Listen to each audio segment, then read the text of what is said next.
राम राम किसान भाइयों। आज राम कुमार जी के खेत पर खेतमनी सराय जोन सरैया जिसके इंचार्ज मनु सिंह जी हैं। दशक्सिरिया बिसवा चीनी मिल के सलाहकार डॉक्टर रामकुशल सिंह, मैं आप सभी का हार्दिक अभिनंदन करता हूं।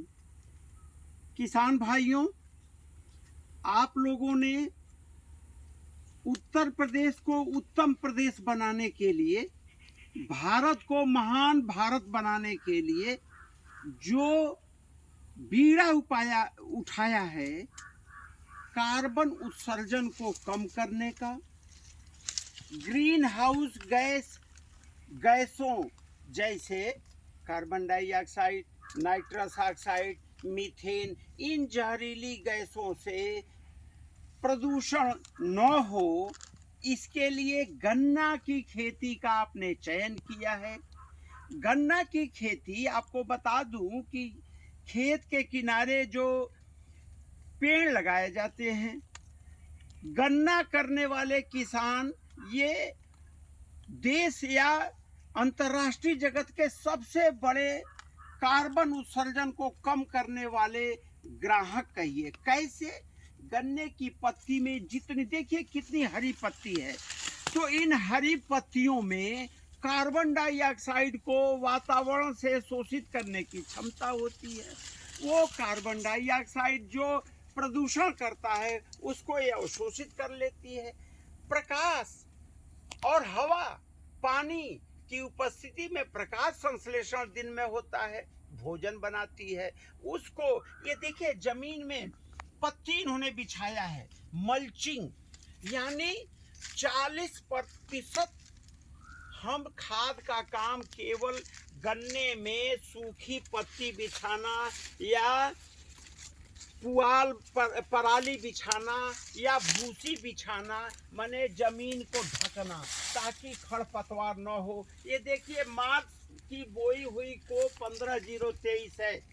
15/023 के बारे में कहते हैं लोग कि अरे ये तो गन्ना गिर जाता है। भैया आके देखो बिसवा चीनी मिल में गन्ना खड़ा है।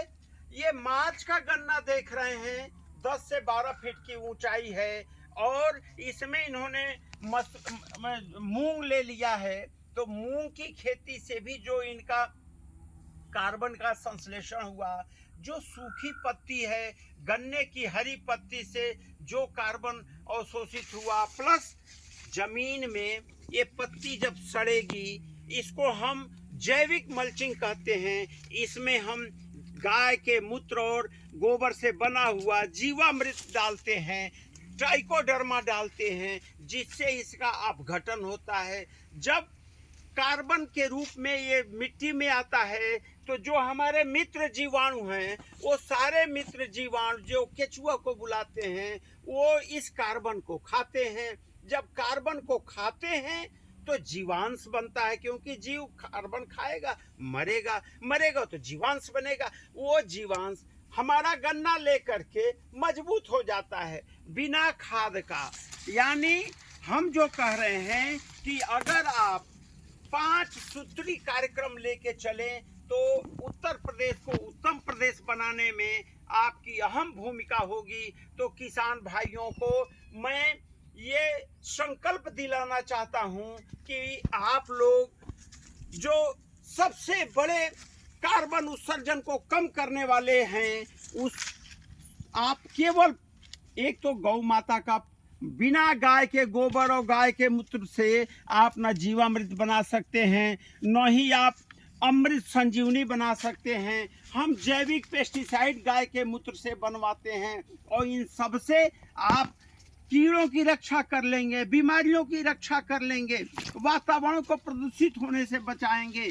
हम रासायनिक खाद जो लोग डालते हैं उनसे भी मेरा निवेदन है कि आप रासायनिक खाद समय पर डालिए और एक संतुलन के लिए डालिए। हम लीफ का स्प्रे कराते हैं, यानी जो मेजर न्यूट्रिएंट है, माइक्रो न्यूट्रिएंट है, उनका शाम को 4 बजे जब पानी छिड़काव फोलियर स्प्रे करा देते हैं तो पत्तियां तुरंत उससे भोजन बना लेती हैं, इससे उत्सर्जन नहीं होता है। तो आप यूरिया खुले में डालना बंद करें। डीएपी, एनपीके, इन सब रासायनिक खादों को खुले में डालना बंद करें। इनको सही समय पर डालें और सही मात्रा में डालें, जिससे कार्बन उत्सर्जन कम से कम हो और कार्बन को मिट्टी में जमा करें। कार्बन क्रेडिट, जब हमारा किसान कार्बन को मिट्टी में जमा करेगा, उस जीवांश से हमारी फसल बढ़ेगी, तो प्रदूषण मुक्त वातावरण में हम एक ऐसे प्रदेश, उत्तम प्रदेश का विकास करेंगे, भारत देश का निर्माण करेंगे जिसमें प्रदूषण नहीं होगा, ग्रीन हाउस गैसों का प्रभाव कम हो जाएगा, तो प्राकृतिक संतुलन बना रहेगा।